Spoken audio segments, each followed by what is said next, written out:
айтылып айтам. Бұлардың футбол көрсетіп атқан ойыны маған ұнаған емес ешқашан.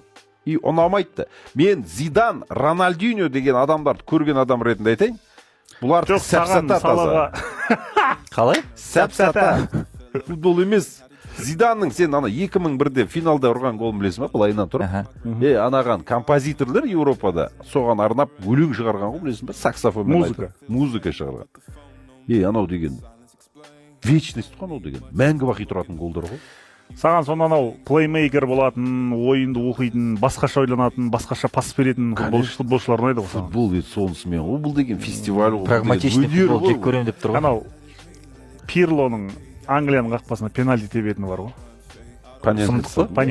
Зиданның Буффонға әлем чемпионы финалында тастаған сен тура сондай гол. Масқара ма? Кім тастайды анадан басқа? Анау бір журналист жазады, білесің ба? Доп дейді, Зиданнан ялғаннан сызықтан өтті, Буффоннан ялғаннан торға тимеді. Қайта шықты деймін.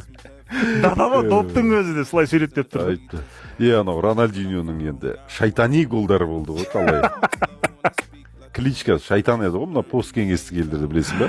Бір орында тұрып бит тебеген Челсидің орадасына кереді.